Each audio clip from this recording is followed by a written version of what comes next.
Now that our music is alive with a pulse, we need to give it some structure, because after all, a heart isn't very interesting if it's just pumping blood on its own and doesn't have any body or any structure to actually be pumping that blood through. And that's where time signatures or meters come in. So what a time signature does is it tells us how the music is organized. So we had our pulse and our steady beat. The time signature gives us sort of a grid or a structure and shows us one measure at a time of how the music is going to link together and flow together. You may have noticed when you were feeling your pulse in the last video that our hearts actually have sort of stronger and weaker beats sometimes. It's a little bit of a doo-doo, doo-doo, strong, weak, strong, weak. And we want that to happen in music as well, and the time signature is going to show us how that works in a measure where we have some stronger beats and then some weaker beats in the measure as well, just like our heartbeat works. Now, just like our bodies, time signatures can also come in lots of different shapes and sizes. For example, we might have something like 4/4, which is pretty average and just gives us 1, 2, 3, 4.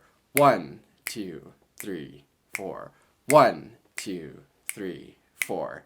Let's try that one again and actually try counting along with me. And you can either snap or you can clap or you can march and move your body to that same steady beat. So first let's get our steady beat going.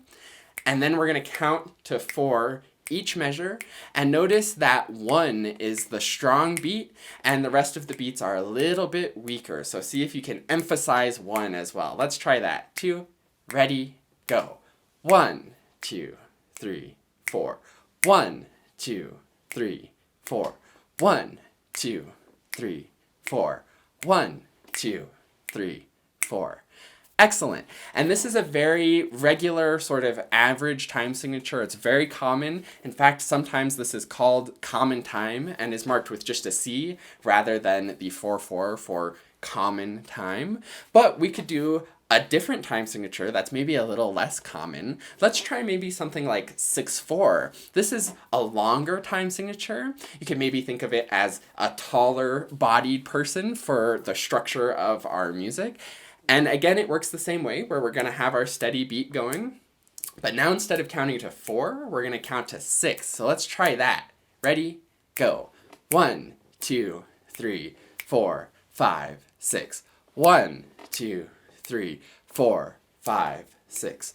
1, 2, 3, 4, 5, 6. 1, 2, 3, 4, 5, 6. 1. And you may have noticed in this one, I was actually emphasizing beat 1 very strongly, and then also 4 was a little bit more emphasized. If you notice that, that's fantastic, and that's how time signatures work. And we can change the emphasis sometimes in how they work, but it organizes our steady pulse into some stronger and weaker beats and gives us more structure. So that was a very long time signature. Let's try a really short one, maybe like 2/4. So this is going to work the same, but instead of counting to 4 or counting to 6, now we're counting to 2 with our steady beat. So let's try this one. Ready, go. 1, 2, 1, 2, 1, 2, 1, 2, 1, 2, 1. So you can see that's how counting and time signature gives us that structure of some more emphasized strong beats, more weak beats, just like our heart does. Strong, weak, da-da, da-da. So that's how time signatures work. And we played with sort of shorter and longer measures, but you can also change other aspects of the music as well with maybe some skinnier or fatter beats, all of which work in a similar way and all of which are great for different music that you want. But we can see our sort of average quarter note beat that we were just playing.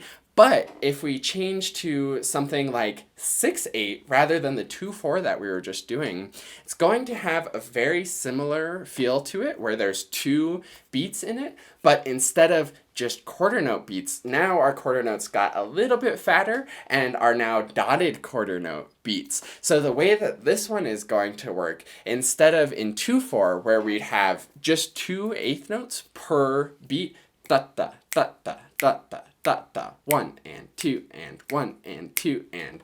In 6/8, we have 3/8 notes per dotted quarter note beat. 1, 2, 3, 4, 5, 6. 1, 2, 3, 4, 5, 6. 1, 2, 3, 4, 5, 6.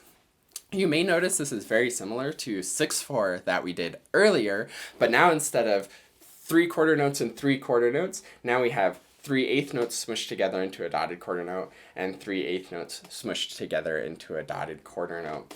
We can also do time signatures with even skinnier beats where it's just 1/8 note per beat. That might be something like 3/8. So here we have 3 beats, but instead of 3 quarter notes or even 3 dotted quarter notes, there's 3/8 notes. So in this case, it's 1, 2, 3, 1, 2, 3, 1, 2, 3, with just very skinny 1/8 notes per each beat.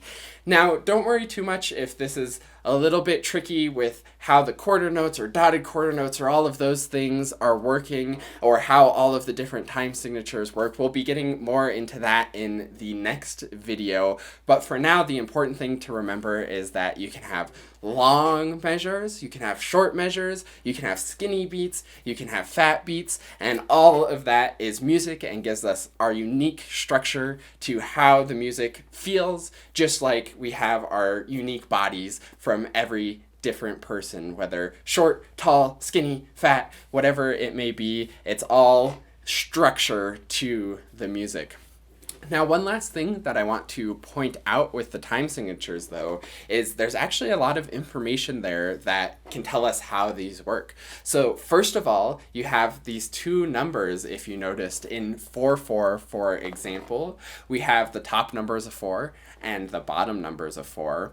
And if you noticed, when we changed that top number, that changed the length of the measure. So when we went from 4/4 to 6/4, the measure got longer. When we went from 6/4 to 2/4, the measure got shorter. So that top number is telling us how long or short the measures are. So the bigger that top number, the longer your measures are, and the smaller it is, the shorter they are. And that top number can be really just about any number. It can go all the way as short as 1/4 and all the way as big as 11 or 12, or even bigger numbers if you want to make really, really, really long measures.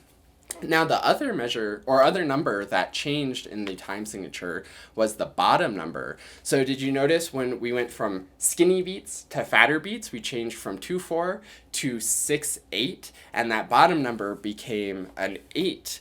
Now, that's what changed the beat lengths from 2/8 notes per beat to 3/8 notes per beat. So that bottom number is which kind of note gets the beat. So the top number is how many per measure, and the bottom number is how many of what kind of notes. So when we had 2/4, there's 2 quarter notes per beat. So that 4 in the bottom is like 1/4 or 1/4.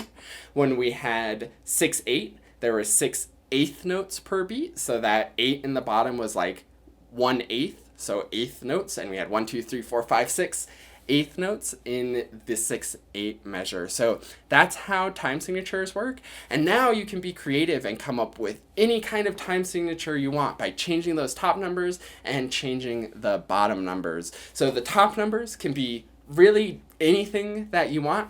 The bottom numbers are more related to the actual types of notes. So we have our quarter notes or our 1/8 notes that we went over in this video. So there's more limited options there, but you can still get really creative with 7/8, 8/8, 6/4, 10/4, whatever kind of time signatures you can think of by changing how many beats are in the measure and what kind of note gets the beat. And in the next video, we're going to talk about what all of this business about quarter notes and 1/8 notes and how all of those things work.